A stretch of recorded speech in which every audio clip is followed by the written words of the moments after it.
거의 뭐 장동혁 대표의 거의 꼽음까지 좀 당 운영을 네. 당 전체를 보질 않고 뭐 이기적으로 네. 그 사적인 그 목적을 가지고 당을 운영한다 이 부분 그러니까 중도 쪽에 있는 데가 였고 양쪽을 극단화되고 양쪽 있다. 극단 쪽이 네. 많다 이거죠. 그래서 전반적으로 지금 잘 된 부분들이 거의 없다고 봅니다. 우선 그 보안 수사권 문제, 보안 수사권 네. 그다음에 공소 취소를 이렇게 갔던 부분 이게 오로지 지금 증시를 좀 부양을 시키겠다는 그래서 그 뭐 이 젊은층들 소위 뉴 이재명을 계속해서 만들어가겠다라는 거 외에는 잘 보이지 않는데. 이번 시간은 국민의힘 권영세 의원님 모시고 네. 당내 이야기도 좀 여쭤보고요. 또 최근 뭐 우리 부동산 대토론회도 있었는데 그런 경제 관련된 이슈도 좀 여쭤보도록 하겠습니다. 권영세 의원님 어서 오십시오. 네, 안녕하세요. 권영세 의원입니다. 네, 반갑습니다. 이렇게 초대해 주셔서 감사합니다. 아유, 아닙니다. 예, 저희는 또 이렇게 와주셔서 너무 감사하고 오선이시죠? 예, 그렇죠. 아이고야, 오선이십니다. 할 거 다 하셨습니다. 상임위원장도 하시고. 네. 그렇게 얘기하면 서운한데. 네. 앞으로도 또 하시고. 하고 싶은 게 또 많으시고. 네, 회사도 다녀오시고. 네. 자, 신영 기자님도 함께합니다. 안녕하십니까? 네, 예, 반갑습니다. 안녕하세요. 안녕하세요.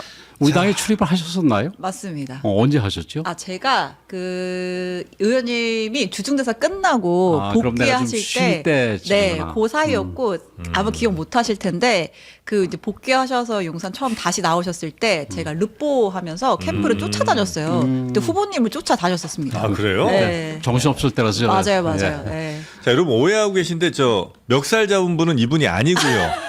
권영진 권영진 아니고요. 의원입니다. 네. 네. 이분이 아닙니다. 조선하고 멱살 그거 잡으면 안 좀 되죠. 분명히 해야 될 것 같아요. 근데 권영진 의원도 약간 숏퓨즈라고 그러죠. 이 성미가 급하긴 한데 그렇게 무리하는 친구가 아닌데 그러니까요. 어제 왜 그랬는지 네. 모르겠습니다. 상임위 어디 가는 게 그렇게 상임위가 중요하지요. 네. 중요한데 그래도 뭐 멱살 잡을 것까지는 아니지요. 예, 근데 그건 뭐 네. 어쨌든 네. 저기 이 단체 이 대화방에 그 사과문을 올렸더라고요. 맞습니다. 그 예. 보통은 또 이렇게 어디 결정하기 전에 이렇게 어디 합시다. 뭐 이렇게 좀 조율을 서로 하지 않나요? 근데 그게 조율이 막판에 잘 안 됐던 것 같아요. 저는 사실 뭐 별 그 뭐 어디를 보내줘도 상관없다 해가지고 네. 그 한 번인가 연락 와서 그 뭐 저기 내가 신청한 것 중에서 하나 해주면 좋겠다 이렇게 생각을 해가지고 어저께 네. 발표 나는 거 보고 네. 저도 알았는데 네.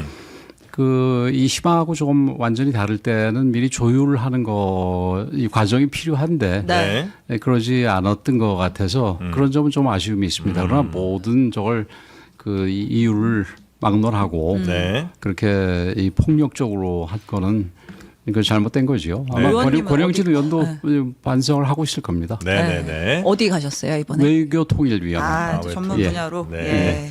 자, 일단 오늘 이제 크게 보자면 이제 한쪽은 뭐 정부 어쨌든 야당에서 이제 예, 오셨으니까 예. 여당에 대한 뭐 비판 내용의 질문도 있을 수 있고요. 예. 또 한쪽은 이제 당내 이슈가 좀 있을 텐데 뭐부터 하시는 게 더 편하세요? 뭐 아무거나 좋습니다. 우리 그러세요? 진행자께서 편하신 대로 하지요. 근데 아무거나 요즘 하셔도- 어디 조금 나가면은 네. 뭐 한 방향만 너무 물어봐서 좀 불편이 있습니다. 어쨌든 당내 얘기부터 할까요? 당내 얘기부터 네. 갈까요? 장도혁 대표는 언제까지 대표를 합니까? 그래서 그 장동혁 대표 관련된 얘기만 자꾸 물어봐가지고 네. 네. 이거 다음 주 바로 갈까요? 그거는 권 의원님도 대표 하고 싶으세요? 그거는 그 저기 제가 지금 얘기를 할 수 있는 게 아니고 네. 그 사실은 지금 그 뒤에 이어진 질문까지 해서 네. 흐름이 있죠. 예, 또. 그렇게 생각을 하는 분들도 많이 계신데 예. 그 제가 장 대표에 대해서 좀 비판적으로 얘기하게 된 거는 사실 지난 정부에 대해서 있어서 좀 반성 같은 데서 이제 시작을 하게 됐어요. 그 지난 정부를 만드는데 제가 그 사실상 선거 저기 책임자로서 네. 그 비대위원장으로서. 비대위원장이 아니라 그 당시에 그러니까 이번 선거 말고 윤 대통령이 당선될 당선됐을 때 네네네. 네. 그때 선거의 총괄 책임을 맡았고 그래서 탄생의 책임이 있는데 예.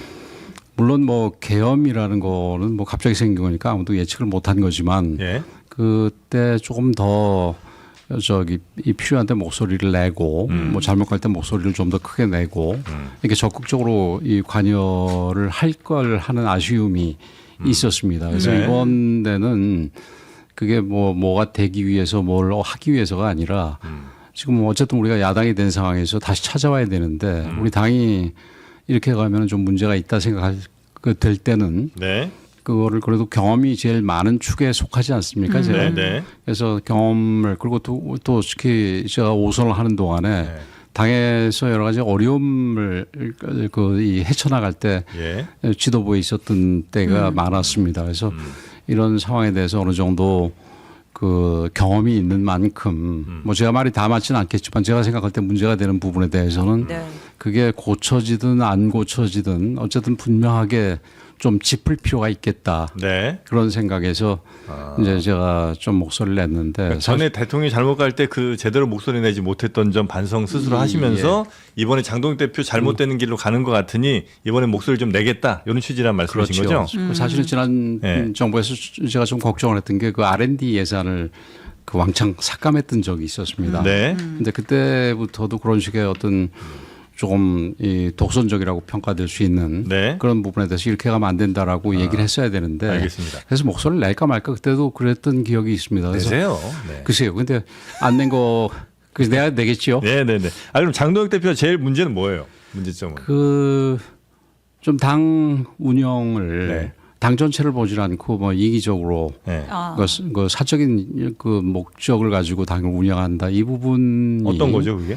그 지금 뭐 그 이 얘기를 하려고 그러면 정치 전반을 얘기해야 되는데 정치 흐름의 변화를 예. 옛날에는 왜 우리 정치에서 보면은 그러니까 그 이념에 따라서 사람들의 분포가 이 종 모양 혹은 사발을 엎어놓은 모양으로 됐다고 얘기하지 않습니까? 예. 그래서 가운데를 이 중도로 하고 오른쪽으로 갈수록 점점 네, 옅어지고 네, 네, 왼쪽으로 네, 갈수록 점점 옅어지고 가운데 좀 막 두껍게 네. 보이는 이런 모습이었었는데 지금은 그게 정치적으로 그 양극화가 진행되다 보니까 우리나라뿐만이 아니라 네. 뭐 미국이나 유럽이나 이런 그 민주주의 선진국이라고 불리우는 나라에서도 네. 이 모습이 그런 분포 모습이 이 좀 이렇게 쌍봉이 돼 있는 상황입니다. 지금 이 가운데에 그러니까 중도 쪽에 있는 데가 옅고 양쪽으로 극단화되고 양쪽 있다. 극단 쪽이 네. 많다 이거죠. 그래서 지금 뭐 민주당도 비슷합니다만 우리 당 같은 경우도 네.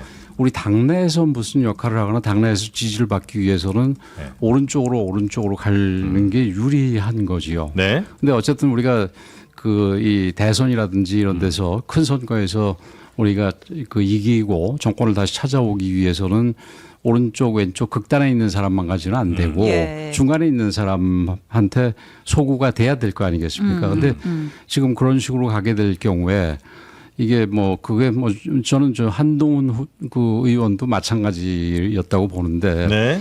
그런 식의 자기를 지지하는 사람들한테만 바라보고 그 사람들만 바라보고 이렇게 했을 경우에는 그게 뭐 본인도 좋고 우리한테도 좋으면은 뭐 상관없죠. 근데 이제 본인들한테는 좋을지 모르지만 우리 당에 있어서는 안 좋게 된다는 거지요. 이 가운데 있는 사람이 숫자가 과거보다 적어졌다 하더라도 그 그분들의 지지를 받지 않고서는 네.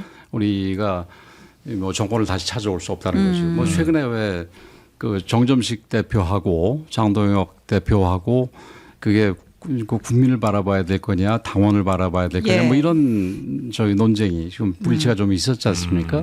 근데 그 부분도 다 맞긴 하지만 궁극적으로 국민을 바라보는 게 그 네. 정점식 대표의 이 주장이 옳다 이렇게 생각을 하는데 지금 장 대표 같은 경우는 뭐 어저께 그 선관위에서 저 투표율이라든가 네. 그거 조작했다는 네, 문제가 네, 나오니까 또 그 거기 영합하는 발언도 하고 그랬다 네. 그러던데 이런 모습은 우리 사익을 추구하는 당이 것이다.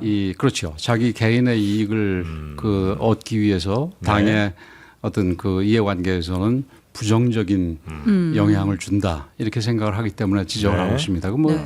전에 사실은 과거 그 윤석열 정부와 절연해야 된다라는 부분 네. 그 부분에 있어서도 이게 당시 원내대표인 송원석 원내대표는 절연에 대해서 뭐 분명하게 얘기를 했는데 그 왜 기자회견 기억하시는지 모르겠습니다만 구정 직후에 기자회견에서 네.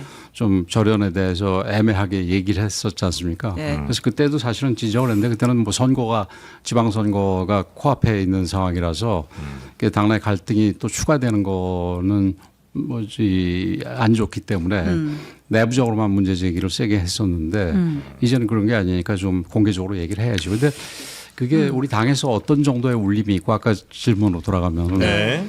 그래서 장동혁 대표가 과연 사퇴할지 그게 언제가 될지 이런 부분은 솔직히 모르겠습니다. 우리 당이 좀 너무 조용하고 사퇴하게 할 예. 방법은 없는 거죠?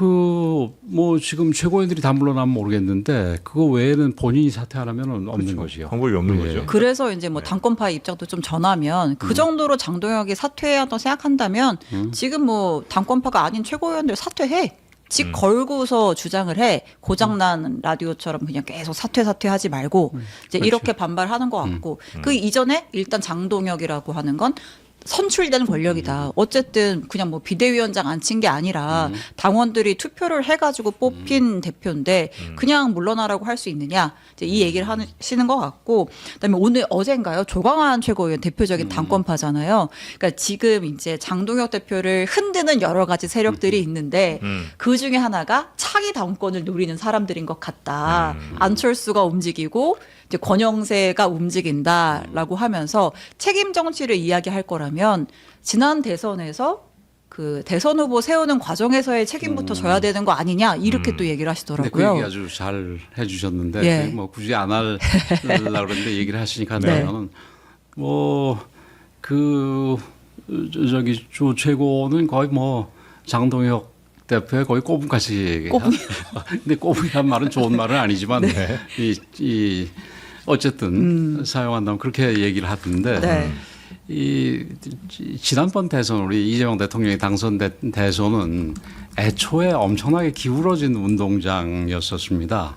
그러니까 아시다시피 그때 저희들도 여론조사를 보니까 거의 6대4 정도 이상으로 우리가 그 승산이 없는 상황이었었죠. 그래서 이게 어떻게 하면은 우리가 이길 수 있는지를 고심을 하다가 마침 김문수 후보가 후보 단일화 얘기를 해서 그럼 후보 단일화를 하게 될 경우에는 뭐 한덕수 총리가 이기면 한덕수 총리가 그 아까 얘기한 종이냐 아니면은 양극화된 모습이냐 해서 중도를 가져올 수 있는 사람이니까 좋고 거기 만약에 또 김문수 후보가 선전을 해서 이기면은 왜 옛날에 정몽준 후보하고 노무현 대통령이 단일화를 해가지고 당시 굉장히 어려운 상황이었음에도 불구하고 노무현 대통령이 역전을 해서 결국은 대통령 선거 본선거에서 승리하는 데까지 갔지 않습니까? 네. 그래서 그런 식의 이게 타당하다 생각을 해서 또 본인이 뭐 주장을 하고 했었고 예. 그래서 했는데 이제 우리 당원들이 원치를 않아가지고 결국은 예. 이제 김문수 후보로 그냥 갔고 그냥 네.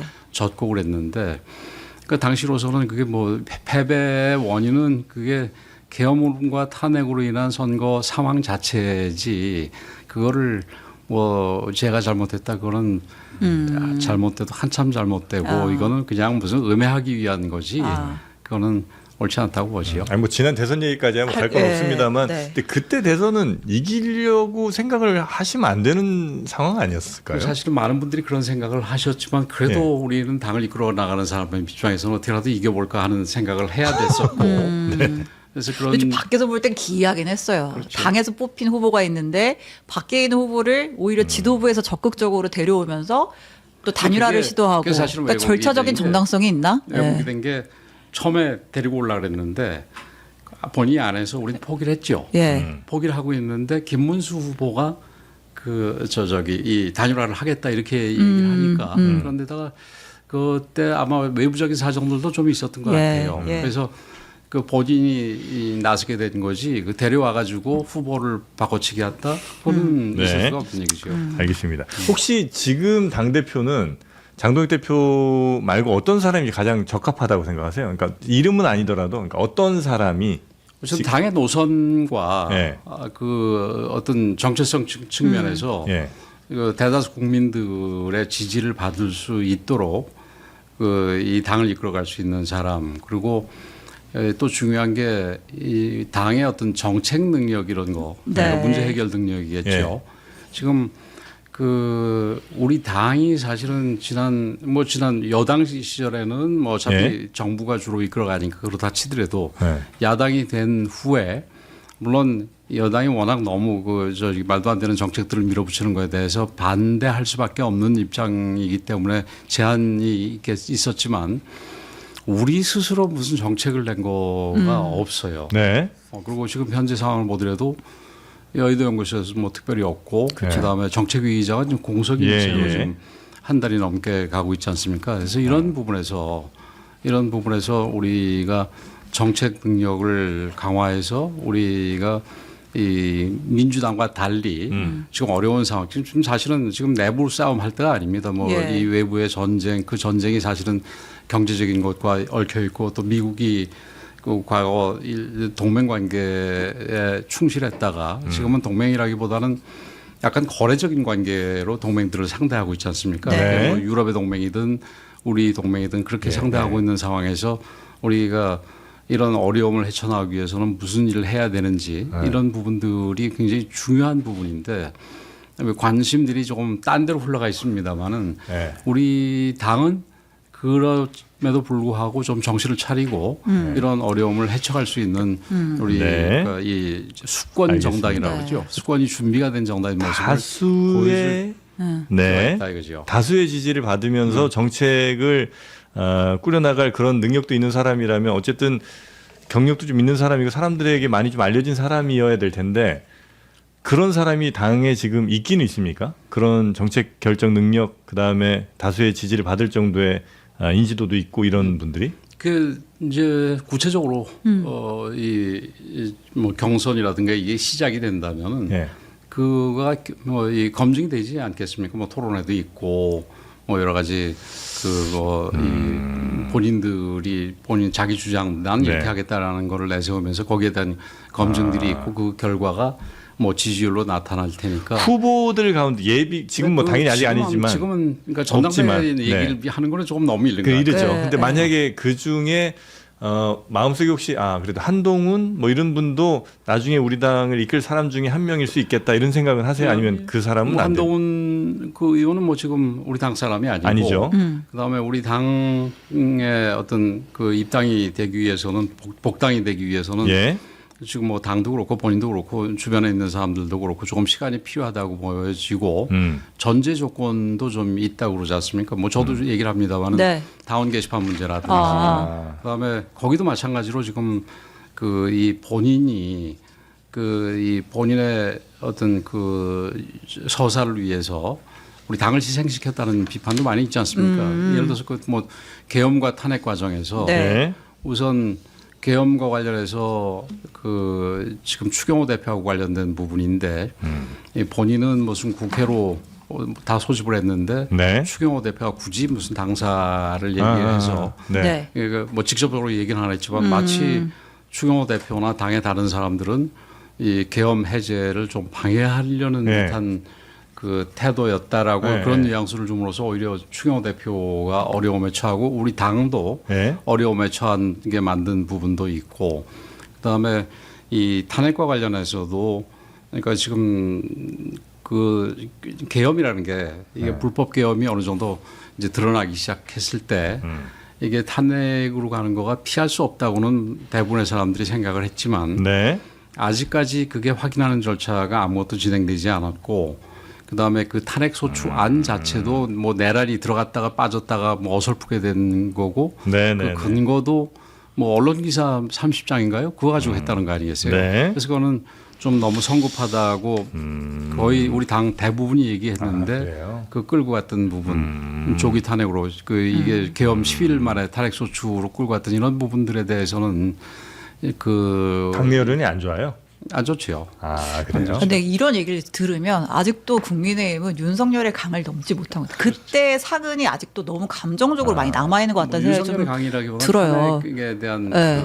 이 완전한 청산이 안 된 부분인데 예. 거기서 사실은 이 우리가 합의를 볼 수 있는 부분이 있습니다. 예를 들어서 탄핵은 어쩔 수 없었다. 네. 그러나 우리 지지자들이라든지 네. 이런 준비가 좀 필요했었다. 네. 그리고 또 이게 또 그 객관적으로도 이 탄핵이 정상적으로 앞으로도 이제 탄핵이 있을 수도 있는데 정상적으로 진행되게 하기 위해서는 최소한의 절차가 필요하다는 거를 우리가 전례로 남겨놔야 된다라든지 이런 정도에서는 아마 합의가 될 수 있었을 텐데. 근데 그러한 합의와 한동훈 의원의 맞다, 이거죠. 복당은 완전 다른 문제 아닌가요? 또?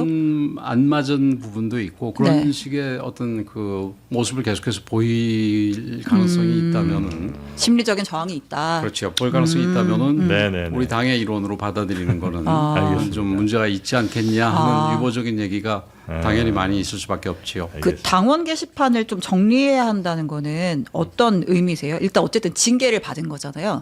그렇죠. 제명이 된 것이고. 그렇죠. 근데, 그때 예. 뭐 정확하게 당원 게시판으로 했는지 뭐 잘 모르겠습니다만 어찌됐든 그 당원 게시판 부분에 대해서 그게 확실하게 그 이 진상이 밝혀지지 않은 상태에서 징계가 이루어졌던 거 아니겠어요? 예. 그래서 사실은 그때 저도 한동훈 대표의 당원 게시판 문제는 틀림없이 문제가 있지만 이런 식의 그 강한 징계는 이런 현 상태에서 이런 식의 강한 징계는 옳지 않다고 제가 얘기를 했었는데 네. 근데 이 부분에 대해서는 다시 복당이 되기 위해서는 분명하게 정리될 필요가 있겠죠. 알겠습니다. 오세훈 시장이 최근에 이제 중진들 만나서 당 대표를 없애야 된다 이런 얘기를 또 했잖아요. 그러니까 당의 운영 체제를 좀 바꾸자라는 제안이었던 건데 이건 좀 어떻게 그렇죠. 뭐 평가하세요? 저희들하고는 그렇게 얘기를 하는 게 저는 뭐 중진들 만났다 그러는데 저는 중진으로 따로 만난 게 아니고 예.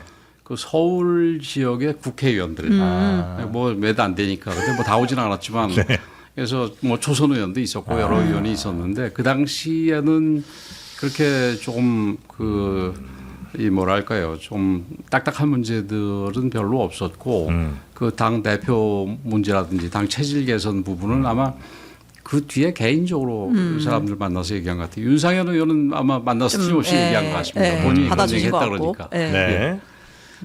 근데 이 제안에는 좀 일리가 있다 보시나요? 좀 고민을 해볼 필요가 있습니다. 지금 그 사실은 이제 지금 당 체제라고 관련해 가지고 네. 집단 지도 체제냐 아니면 단일 지도 체제냐 혹은 더 나가서 이제 지금 말씀하신 대로 이 당 대표를 아예 없애느냐 뭐 이런 문제가 제기되고 있지 않습니까? 그런데 네. 우선 집단이냐 단일이냐 이런 부분은 비교적 간단한 문제인데도 그게 과거에는 우리가 단일 지도 체제였다가 그다음에 거기에 문제가 있다 그래서 집단 지도 체제로 왔다가 또 이렇게 집단 지도 체제를 좀 해보니까 이게 완전히 봉숭아학당이고 서로 싸우기 바쁘더라. 그러니까 네. 이제 최고위원이랑 당 대표 따로 안 뽑고 한꺼번에 다 뽑은 다음에 이제 1, 2, 3, 1등이 1, 2, 3, 10개 필요하고. 집단 지도 체제가 그거죠. 1, 2, 3, 4, 예. 5등 뽑아가지고 하는 거죠. 예. 네. 근데 그렇게 해보니까 1등하고 2등 특히 거기가 너무 이게 이 갈등이 있어가지고 이게 두 번의 그런 경우가 있었는데 옛날에 강재섭 대표하고 이재호 대표가 2006년도에 그랬고 와, 진짜 그다음에 오래전이다. 2013년도인가요? 예.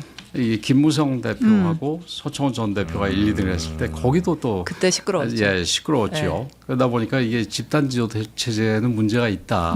그래가지고 이제 단일로 왔는데 지금 또 단일 해보니까 이게 좀 그러니까 최고위원들이 좀 너무 그러니까 그 경험이 없는 사람들이 들어가서 대표의 힘이 좀 지나치게 강하다 이런 얘기가 다시 나오는 거죠. 그래서 이게 시계추처럼 왔다 갔다 하는데 네. 그런 부분은 좀 상황하고 이런 거를 더 고려해가지고 이게 집단 지도 체제로 간다면은 그런 식의 갈등을 막을 조치가 있는지 네. 단일 지도 체제가 현재 문제라면은 그게 유지하면서 고칠 부분은 없는지 이런 부분을 고민해야 되고 아까 얘기하신 그 당 대표를 없애는 부분은 그보다 네. 좀 더 큰 변화니까 네. 그 보완할 부분이 뭐가 있는지 이런 거가 좀 고민이 돼야 되겠죠. 아마 오 시장도 그게 궁극적으로 가는 거지 당장 하자는 거는 네. 아니지 않았나 싶습니다. 그 당내 신천지 문제는 좀 정리가 됐어요? 그 신천지 문제는 요즘에 민주당이 더 많이 나오지 않습니까? 민주당이 그 요즘 뭐 좀 이슈가 되긴 하던데. 예, 그 국민의힘은 끝났나요, 정리가? 국민의힘은 뭐 저기 이 당원 명부까지 다 가져갔으니까 네. 예. 뭐 어떻게 됐겠죠.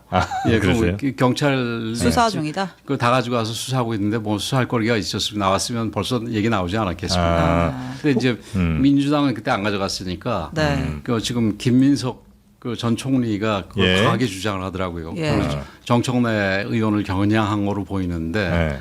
그거나 빨리 해야죠. 아니 그 당내 경선 같은 거 하실 때 특정 종교의 뭐 집단적인 당원 가입 내지는 이제 집단적인 움직임 뭐 이런 것들을 혹시 정확하게는 모르지만 좀 대충 가늠된다, 파악된다 이런 경험 좀 있으세요?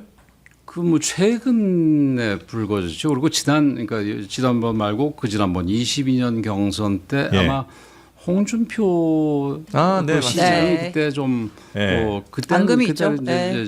그때도 신천지였었을 겁니다. 네. 근데 그 사실은 홍준표 대표도 신천지 저 교주라고 그러나요? 그 사람을 이만희? 만났다는 거 아닙니까?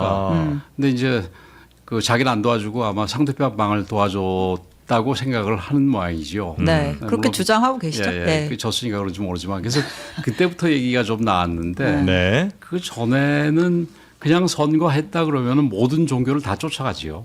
기독교계도 쫓아가고 불교계도 쫓아가고 그다음에 거기서 뭐 오는 게 아니라 아예 정치인들이 쫓아가서 쫓아가죠. 도와달라고. 그렇죠. 네. 신천지도 그 중에 하나예요?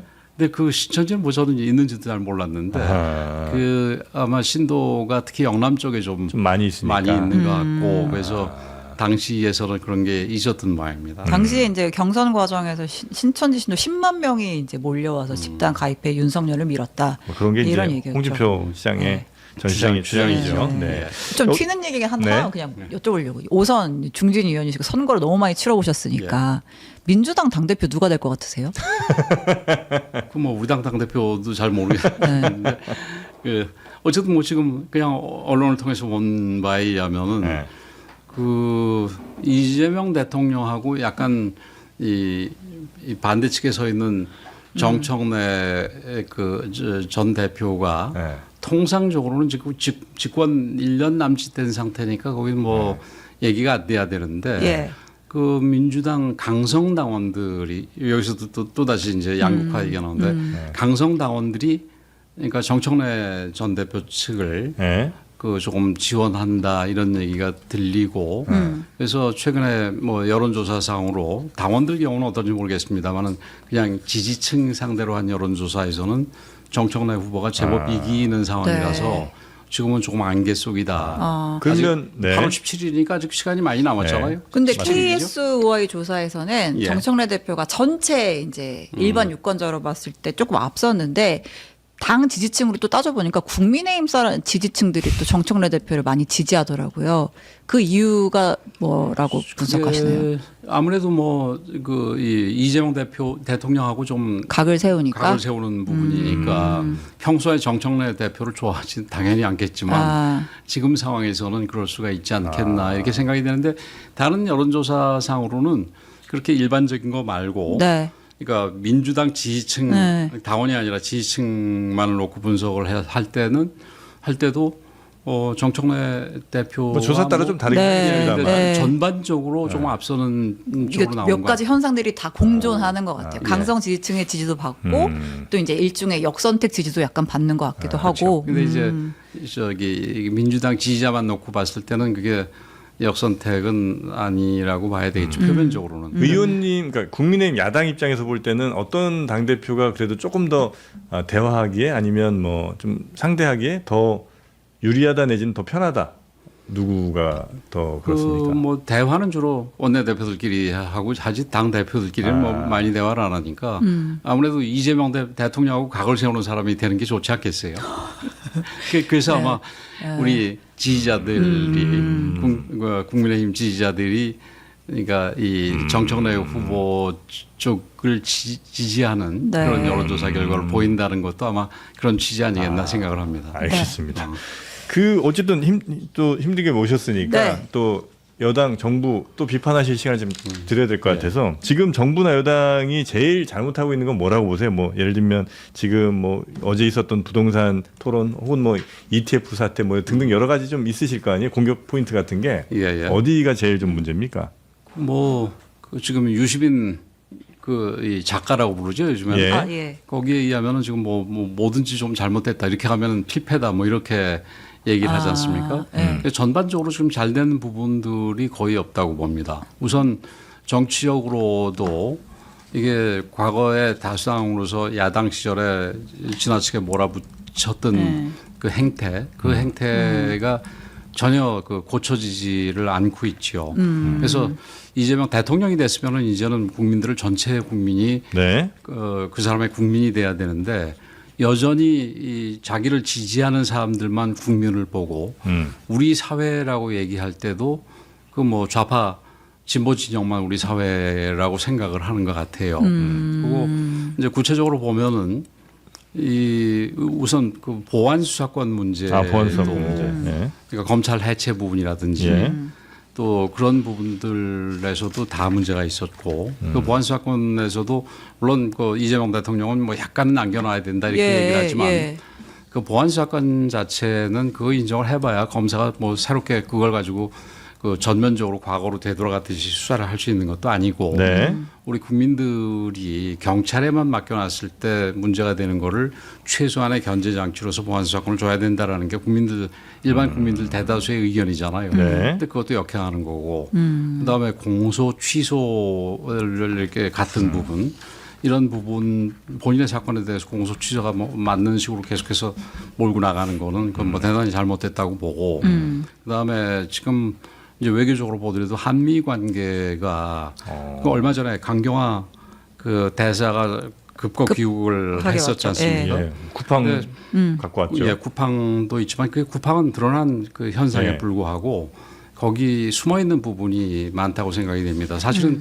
지금 우리로서는 굉장히 기분 나쁠 수가 있는 부분이지만 이게 미국의 트럼프 정부가 뭐 이렇게 아주 우리가 평소 대했던 그러니까 우리가 이 좀 신망을 줬던 미국의 모습하고는 굉장히 다르고 또 이재명 대통령이 특히 그 사람들의 눈에서 특히 마가 세력 눈에서 볼 때는 굉장히 좌파적이고 친중국적이고 뭐 이런 부분이라고 평가되고 있기 때문에 그게 뭐 실제하고 그 맞든 안 맞든 그래서 미국과의 관계가 최근에 이제 관세 문제 다시 불거졌죠. 네. 관세 문제도 그렇고 그다음에 지금 안보 문제도 그 이 북중로가 다시 뭉치고 이런 상황에서 우리가 지금 어떻게 포지셔닝 하는지가 굉장히 중요한데 또 그 포지셔닝 하기 위해서는 무조건 한미 관계는 좀 튼튼해야 됩니다. 동맹 관계는. 네.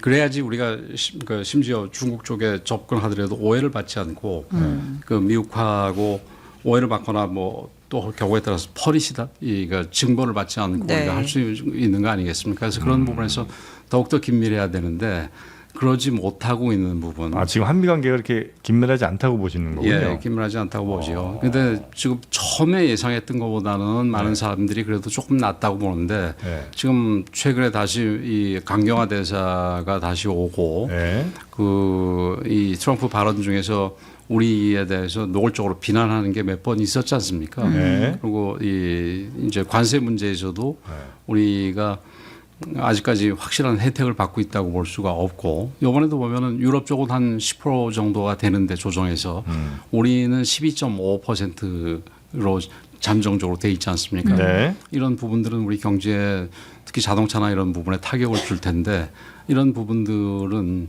이 한미 관계가 그렇게 좋지 못하다라는 어떤 그 증거가 될 수가 그런데 있겠죠. 일본이라는 미국과 정말 친한 나라도 12.5잖아요. 그러니까 예. 그게 우리가 뭐 특별히 더 불이익을 받았다기보다는 미국에 이제 수출을 많이 하는 나라들이 대체로 그냥 12.5 정도 받은 유럽 것 같고. 쪽은 그래도 10%가 유럽은 되기 뭐 때문에 수출액이 아주 큰 나라들이 뭐 있지는 않잖아요. 뭐 유럽은 통으로 EU로 하겠죠. 네. EU로 하게 될 텐데. 네. 근데 우리 같은 경우는 사실은 그러니까 사실은 미국이 우리한테 아쉬운 부분도 굉장히 많지 않습니까? 네. 조선 문제도 그렇고 반도체도 문제도 그렇고. 네. 그 미국의 그러니까 마가 그레이트 어게인 하기 위해서는 미국이 필요한 부분들이 많으니까 우리가 하기에 따라서는 사실은 조금 더 우호적인 것도 받을 수가 있을 텐데 근데 일본은 사실 그게 줄 수 있는 거가 별로 없죠. 솔직하게 뭐 돈 정도나 많이 줄 수 있을까? 뭐 투자죠, 돈이라는 네. 건. 그런데 우리는 가지고 있는 게 많지 않습니까? 그래서 그런 상황에서 우리가 한미 관계가 아주 건강해 보이지 못하는 부분 이런 부분은 좀 걱정스러운 부분이고 경제적으로도 주가 지수가 뭐 한 3,000 근처에서 지금 네. 오늘 보니까 좀 떨어져서 예. 7,000 밑으로 오늘 내려왔던데 또 사이드카 나왔습니다. 그게 좀 올랐다는 거 외에는 네. 이게 획기적으로 우리 경제 체질이 좋아진 건 아무것도 없습니다. 지금 뭐 반도체가 지금 호황들인데 반도체는 이 정부 들어와서 하는 거가 아니잖아요. 그러니까 지금 미국의 반도체 수요가 많아졌고 또 우연히 우리가 삼성전자와 하이닉스라는 반도체 초강 기업들을 가지고 있어서 그렇게 된 거지. 네. 나머지 산업에서 우리가 그 지금 뭐 이 발전을 가지고 왔다라든지 이런 거가 우리 좀 저기 얘기하기는 힘들고 그럼 그 부분에 대해서 정부가 어떤 청사진을 갖고 있느냐 그럼 청구가 아직 나온 거 아무것도 없죠. 아니, 우리나라 정도로 포트폴리오 있는 나라도 별로 없죠. 뭐 중화공업 뭐 아니면 뭐 조선이라든지 원자력이라든지 모든 것들이 우리나라만큼 갖춰져 있는 나라도 없지 않나요? 그래서 그거를 유지해 나가야 되는데 네. 지금 반도체 부분은 그 뭐 기업들이 잘해서 잘 유지가 나가 있고 정부도 거기에 대해서는 뭐 예. 적극적으로 도와주고 있는데 예. 근데 만약에 반도체 경기가 어떤 이유에서 꺾이게 되면 그 다음에는 우리가 할 수 있는 게 별로 없지. 지금 중화학공업 중에서 철강 굉장히 어렵죠. 그다음에 석유화학 아시다시피 그 지금 뭐 중국이 워낙 이제 많이 빠르게 그렇죠. 치고 그러니까 올라오니까 지금 어려운 상황이죠. 그다음에 기타 자동차도 네.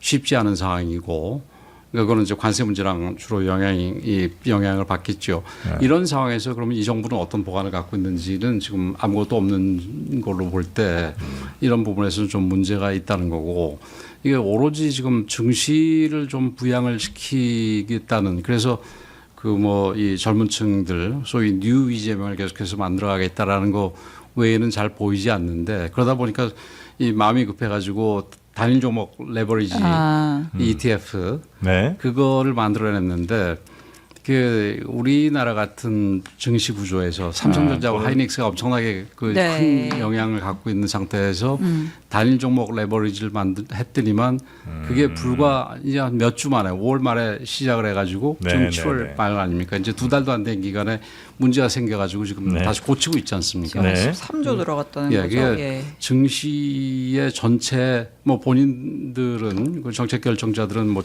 청와대도 그렇고 네. 우리 금융위도 그렇고 이게 증시에 더 또 많이 돈이 들어가서 우리 증시가 더 활성화되고 이걸 기대했을지 모르겠는데 이게 오히려 지금 증시를 망치는 쪽으로 지금 가고 있는 거 아니겠습니까? 그러니까 기대 효과는 그건 아니었죠. 그러니까 원래는 네. 이제 외국에는 다들 그런 단일 종목 레버리지들이 많다 보니까 사람들이 자꾸 외국 가서 그걸 하더라. 차라리 그럼 우리나라에서도 할 수 있게 만들어주면 적어도 우리나라 돈을 달러로 바꿔서 나가는 그건 좀 줄지 않겠냐는 그 기대에 이제 도입한 것이었고 다만 이게 조금 부정적 효과로 증시의 위아래 변동성을 좀 크게 만들어 놓은 부작용이 좀 있었던 거죠. 예, 근데 네. 그 뭐 이게 특히 증시 부분에 있어서 3프로 TV도 하셨으니까 네, 네, 네, 네. 굉장히 전문가시니까 제가 얘기하기가 좀 조심스러운데. 아닙니다. 근데 그게 네. 이게 지금 단일 종목 레버리지 ETF 그냥 ETF도 예. 아니고 레버리지 ETF 같은 경우는 굉장히 좀 투기적인 요소가 있어서 네. 외국에서도 그렇게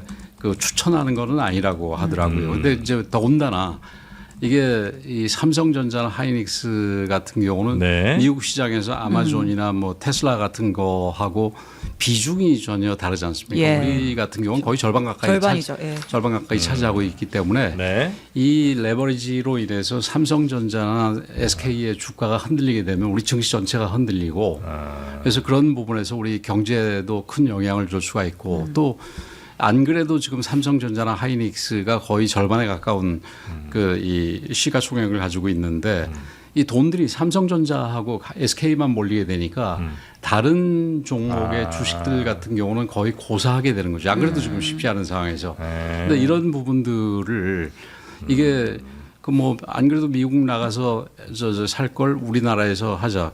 우리나라도 하필이면 그런 종목으로 단위로 묶어 놓으니까 이게 우리 돈이 더 투기적으로 몰리고 그다음에 증시는 더 어려워지고 이게 단일 종목 레버리지 ETF가 지금 우리 아까 사이드카가 네. 한 올해 만들어서도 거의 40번 정도가 발동이 됐다 네, 그러던데 한 30번? 그게 문제는 한 방향으로 사이드카 하면 또 그나마 나은데 이게 올라갔다 내려갔다가 그 뭐 이 며칠 걸로 한 번씩 바뀌지 않습니까? 변동성이 너무 커졌죠. 너무 커지요. 근데 이 단일 종목 레버리지 ETF 같은 경우는 그런 식으로 변동성이 크면 그 망하는 거 아니겠습니까? 그러니까 그래서 이렇게 될 때는 그 이렇게 투자자의 거대 저기 손실이 커지고 네. 그래서 그 어떤 경제적인 기반이 흔들리게 될 경우에는 우리 사회 불안으로 갈 수도 있는 부분이니까 보완책을 좀 내긴 이게 하더라고요. 우선 뭐 네. 7월 얼마 전에 좀 냈던데 네. 그거 가지고 어느 정도 효과가 있을지 네, 좀 더 네, 네. 지켜보고 네. 필요하다면은 더 강한 대책들이 도입이 돼야 될 거라고 봅니다. 국민의힘도 당장 이거를 뭐 폐지하자 이런 건 아닌 거죠.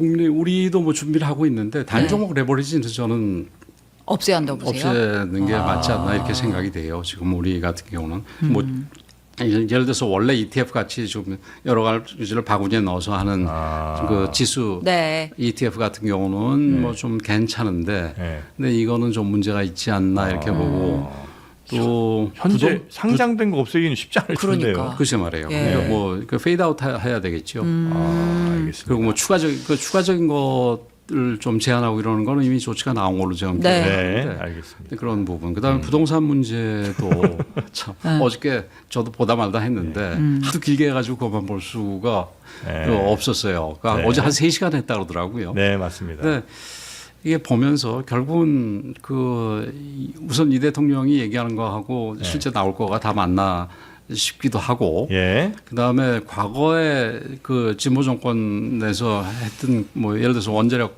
발전 공론화 뭐 하고 이럴 때 원전 있었지 폐지 이런 않습니까? 폐지와 것들이요? 관련해서 예. 또 이것도 뭐 그러니까 결론을 정해놓고 하는 거 아닌가 그런 이런 의혹을 하고 있습니다. 뉘앙스가 느껴지더라고요. 결론이라고 한다면 세금 올리는 거. 그렇죠. 공급보다 세금으로 막겠다. 수요를 역시 막겠다. 거기에는 이제 찬성할 수가 없다는 말씀이신 그렇죠. 거죠? 그게 이게 결국은 네네. 뭐 그러니까 재개발 재건축에 대해서도 굉장히 부정적으로 얘기를 했던데 그 사실 지금 부동산의 많은 문제가 투기의 많은 문제가 사람들이 똘똘한 집을 추구하는 거 아니겠어요? 네. 근데 재개발 재건축을 하게 되면 사실은 똘똘한 집이 많이 생기는 거 아니겠습니까? 네. 그래서 재개발 재건축이 뭐 집 증가 수가 이게 뭐 많지 않다 뭐 이래서 이재용 대통령이 어저께 좀 부정적이던데 예를 들어서 지금 현재는 강남이라든지 이런 몇 군데만 똘똘한 집들이 몰려 있는데 예를 들어서 용산에는 저기 혼재하죠. 이촌동이라든지 한강노동이라든지 이런 데는 좀 그 똘똘한 집들이 많고 그 외에 이 지역에는 굉장히 이 안 좋은 집들이 많이 있는데 용산이 진짜 편차 크죠? 편차 큽니다. 진짜 100억짜리 아파트들도 많고. 예. 200억짜리 가는 것도 있답니다. 아 그래요? 뭐 나이몬, 뭐 한남동. 거기 용산이니까. 이런 네네네. 데는 그렇게 간다는데 그 어려운 지역들 같은 경우도 용산 특성상 거기를 재개발 재건축해 놓으면은 다 똘똘한 집이 되거든요. 근데 사실은 부동산이 똘똘한 집들이 문제지 지금 지방 같은 경우는 오히려 지금 아유, 몇십 년째 안 올라요. 안 오르고 있다는 거 아닙니까? 그래서 네. 그런 부분에서 이 지금 투기의 대상이 되는 집들을 조금 이제 투기할 필요 없이 거기가 많이 있다 이런 식으로 공급을 해줄 필요가 있는데 그러니까 의원님께서는 역시 뭐 공급이 답이라는 그렇죠. 말씀이신 예, 거죠? 공급이 답이죠. 네. 이게 뭐 수요 공급 공급할 땅은 있어요? 땅들은 지금 재개발 재건축 재개발 재건축으로. 그다음에 뭐 이재명 대통령이 서울에도 준공업 지역을 좀 풀자 이런 얘기했는데 네. 우리 오세훈 시장은 좀 반대인 것처럼 뉘앙스가 나오는데 저는 그럴 필요 없다고 봅니다. 조금 그 중공업 지역 중에서 실제 서울의 공업 기반을 제조업 기반을 제공하고 있는 공업 지역은 놔둬야 되겠지만 네. 지금 그렇지 않은 지역들 같은 경우는 좀 풀어가지고 어떻게 해서든지 공급을 뭐 늘려야 된다. 그렇죠. 그 용적률도 좀 높이는 것도 생각을 하고요. 네. 요건 이제 뭐 길게 나눌 예, 말씀은 예. 아닙니다만 그렇게 이제 공급 자꾸 늘리는 게 결국은 그러면 집이 충분히 공급되니까 괜찮을까 생각해 보면 지금 지방에서도 서울 들어오려는 대기 수요가 되게 많잖아요. 그렇죠. 결국은 그럼 서울의 밀집만 더 혹시 높이는 결과를 낳게 되는 건 아닐까요? 글쎄요. 근데 이 소위 젠트리피케이션이나 네. 그러니까 서울 수요 부분, 집값 높이는 부분 이런 부분들에 대해서는 그 우려가 뭐 일리가 있다고는 보이지요. 그러나 아까 네. 말씀드렸듯이 서울의 모든 집이 아니라 사실은 그 앞으로 이 괜찮은 주거 지역 아까도 계속해서 얘기하지만 똘똘한 집들이 충분히 많아지면은 그게 그렇게 그러니까 앞으로 집중되진 않을 계속해서 것이다. 계속해서 이게 공급 부족으로 혹은 수요에 비해서 네. 너무 작아가지고 네. 물건이 너무 작아서 계속해서 올라갈 거다 이런 거는 떨어지게 되겠죠. 혹은 특정 뭐 구의 쏠림나 이런 건 좀 없어질 수 그런 있다. 것도 없어지겠고요. 알겠습니다. 오늘 혹시 충분히 말씀 못하신 부분이 있긴 하나 비교적 말씀 많이 하셨죠? 예, 제가 좀 너무 많이 한 것 같아서 좀 아니, 다 끝나고 나서 그렇게 얘기할 수가 없다. 아니 쉬질 않으셔갖고 저희가 어떻게 질문을 드리기가 어려웠습니다. 죄송합니다. 아닙니다. 다음에 또 네. 불러주시면 다음에 네. 들어가서 그때는 제가 많이 듣죠. 그러시겠습니까? 알겠습니다. 자, 오늘 금요일 또 네. 귀중한 시간 내주셔서 대단히 감사하고요. 예, 또 뵙기를 희망하겠습니다. 예. 고맙습니다. 예, 제가 말 많은 사람이 아닌데 너무 말이 많아서 죄송합니다. 정말 많았습니다. 예, 고맙습니다. 고맙습니다.